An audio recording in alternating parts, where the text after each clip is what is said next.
Morning, morning, everybody. Michelle is here on this Friday, November the 3rd, 2023, in the place to be. I just went in there and made sure I had nothing on my face because I just finished eating, of course, and I wanted to make sure I had nothing. I mean, I'm still going to pick on myself now. That ain't going to stop. But I wanted to make sure I didn't have nothing, all on my face and stuff like that. It's kind of hard to not have stuff going on with me. I told you I'm rough around the edges. I love to snack on something all day long, and at the same time I'm running. Not running around, but I'm just always involved in something. I just love doing that. That's just part of who I am. You know what I mean? I want to come on through on this Friday and let you know there's a lot of stuff going on in this area. In this a lot going on, and I don't have a problem with it per se. It has all walks of life here, all kind of activity. So there's no way I can ever, which I don't usually am. I'm not usually bored about nothing. I can find something to do, and if it's just sitting in here and minding my own goddamn business, I can do that too. But I want to come on through and talk about a hope. Again, I want to talk about that because I know a lot of people are saying that, and I just want you to know how, like I said, we just need to kind of be clear on what we're saying to ourselves and make sure that we're not causing harm.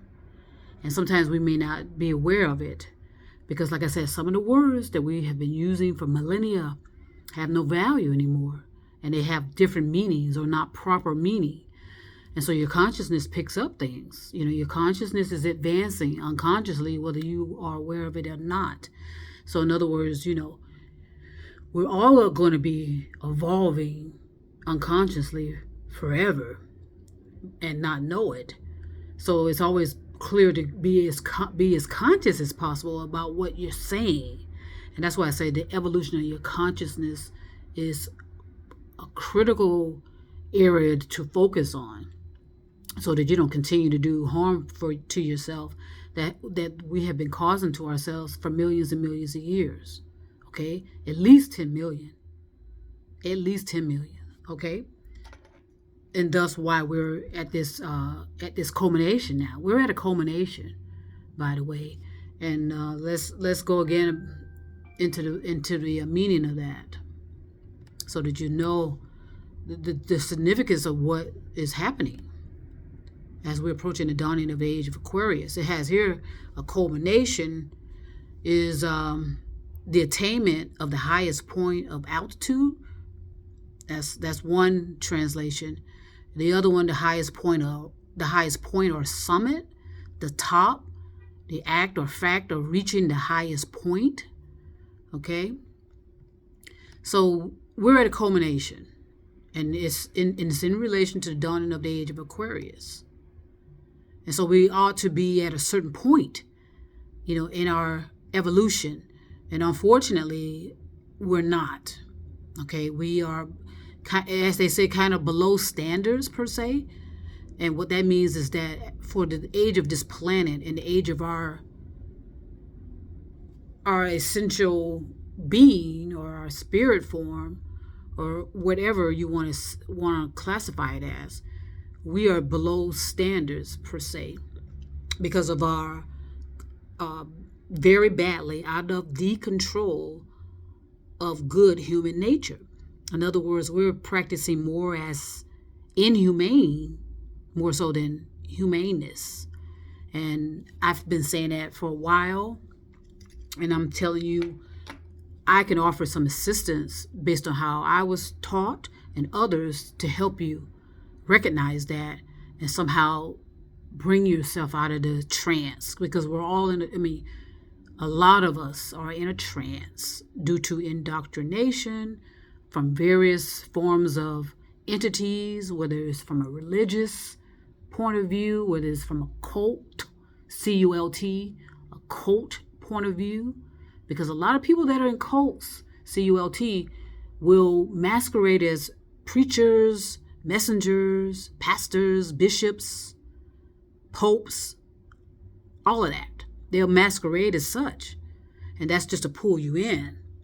And then once they pull you in, you realize, you may not realize what has happened to you.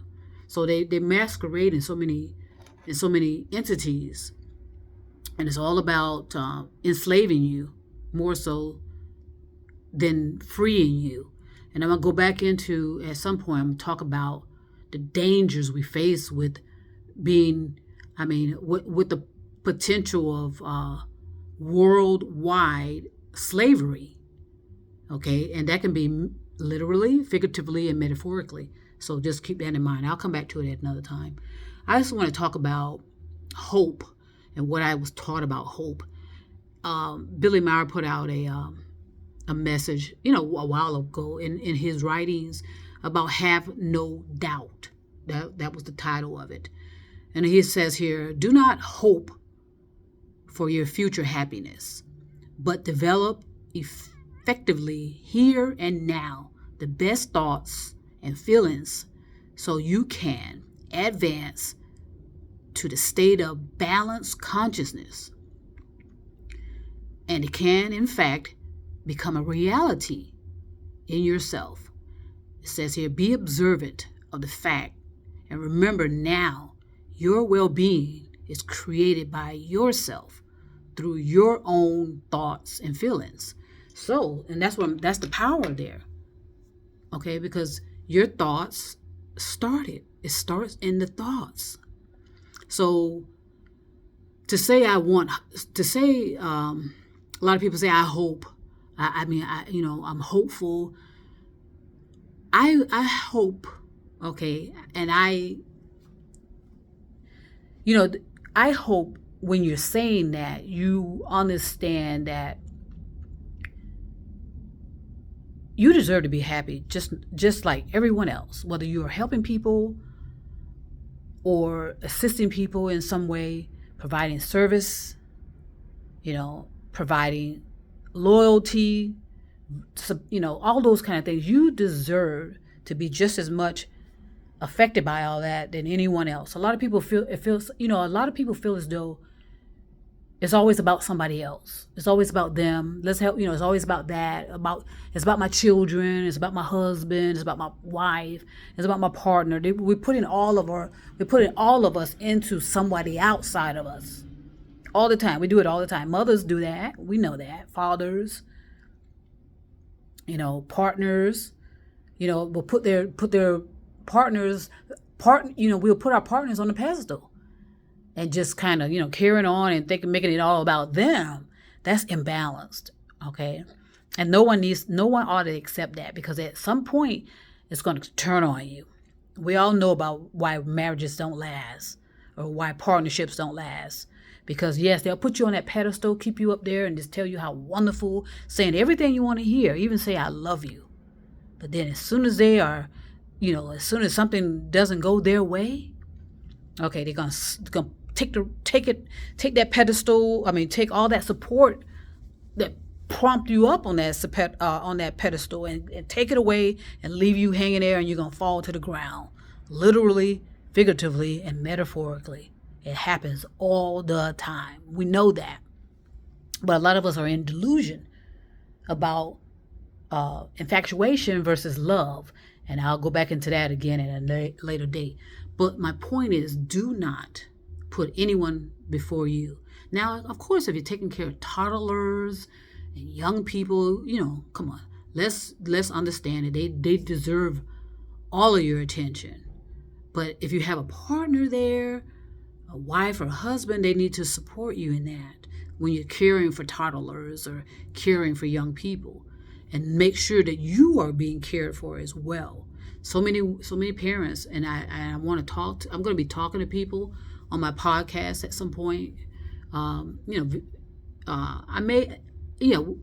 work that out, but I want to talk to people about, some of the experiences they have, and why a lot of mothers experience depression. Okay, my mom, to me, my mom was suffering from severe depression. Okay, a lot of my siblings may say something otherwise, but I was around her, and I told you I was the last one to leave the house. Okay, and I stayed around longer than I had planned to because I was picking that up, where she just was going through a depression. And she started having these behaviors that I noticed about her. At one point, I knew, okay, something's going on here. And I did everything in my power to point it out to my siblings, but sometimes you just can't get through to people. And that's usually people that are around you and close to you. Sometimes you cannot get to them at all and talk to them and I made all those efforts. So that's why I'm not concerned at all. I have no guilt. I have no lingering grief about anything. Okay, because I work things out properly, in my opinion, based on what I can do for myself and for my sanity. Okay, I was not going to stay in an ongoing or lifelong grief about nothing. Okay, because all that does is brings me to a point of depression as well. Supposedly long-term grief will turn into depression because that's all here. It's in the thoughts. But I won't go there. Like I said, I'm not a psychiatrist. I'm not a psychologist. I'm just pointing that out. So it's always important to not neglect yourself. That's my point. Do not neglect yourself. You need to be eating, you need to be, make sure you have nutritious food in your body, even though a lot of our foods are poisoned. I know that. And I told you our bodies are allowing some of that poison to come in, but at some point it's not going to be forever. So that's going to cause a lot of our descendants in the future to starve if we don't think of alternatives like GMO. I already did a video on that.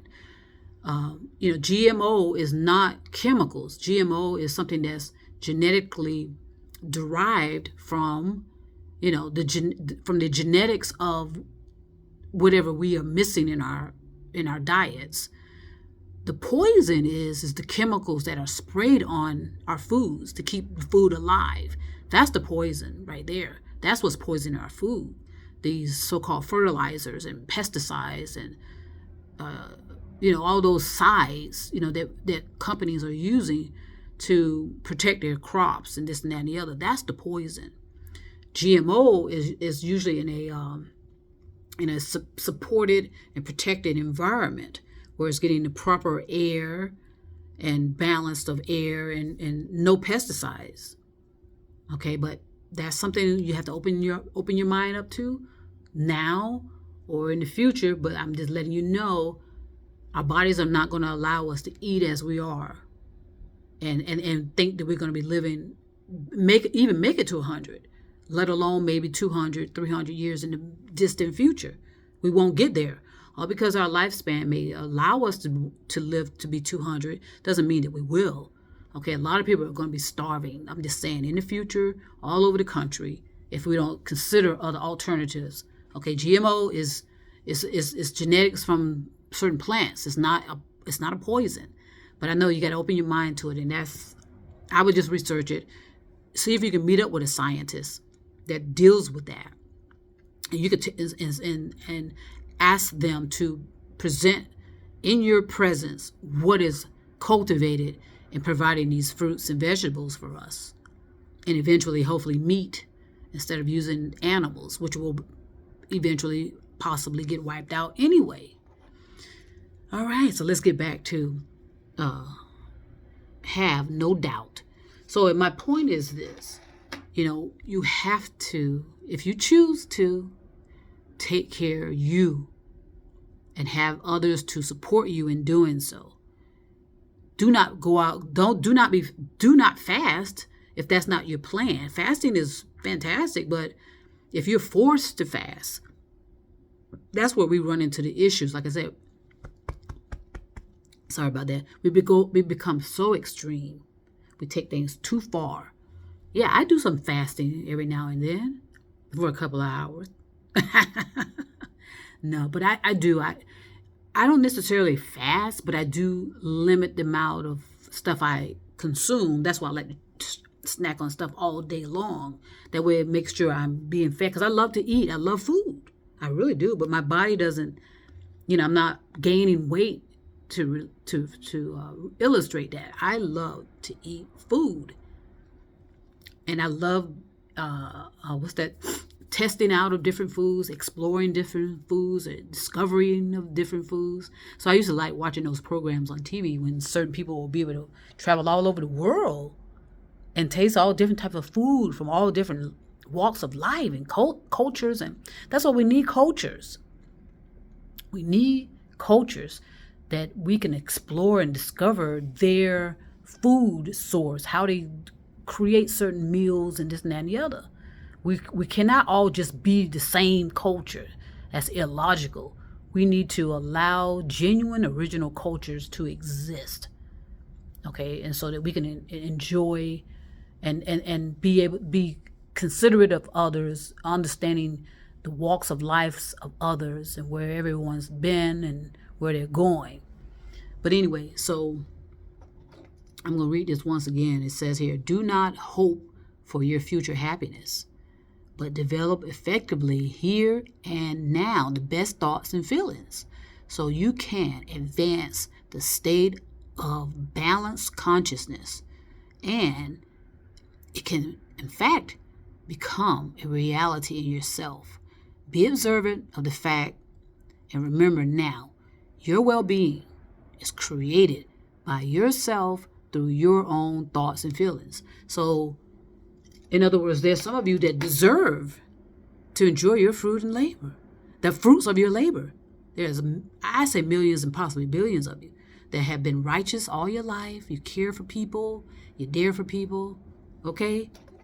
Do not sacrifice yourself. Self-sacrifice or sacrifice that in any shape or form is not self-love. It is not. So make sure you are taking care of yourself. Get your rest. Go. Get your exercise. Socialize. Take care of yourself. I do, and others like me do. Okay, and I know my limits of what I can do and not do. I know myself very well. And anybody that wants to know me, I put out plenty of videos. But at the same time, when you're around me, you know that I'm operating out of being genuine and honest and authentic. Okay, this is what I am, and I love it, and I love it because I know that it'll be developing forever. So mistakes are inevitable. You ought to allow it. You're developing forever. So I hope that bring a smile to your face for those of you that just sometimes neglect yourselves and not take care of yourself.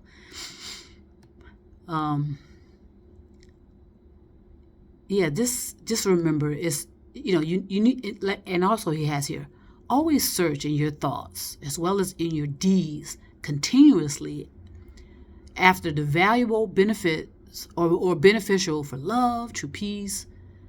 And when you have found all this, embrace it and commit it to memory. Okay? Commit it to your memory. Okay? That way it doesn't slip away. And you don't slip into these patterns of self-neglect, which is self-sacrifice. And self-sacrifice is not self-love. Okay? So I'm going to go ahead and stop right there. I want to put this out on this Friday, November the 3rd, 2023, on a Friday. There's a lot of activities, I'm telling you, in the area, and I think it's going to be this way from now until the holidays are over. This is where everybody like to take vacation here, you know what I mean? And so they got a lot going on, a lot of entertainment, and that's fantastic. I love it, because I have free will if I want to choose to deal with it or not. That's what you need. That's the kind of neighborhood you want to have and develop, okay? I just want to send peace and love all over the stars and moon and mountains. And trust me, I'll be back.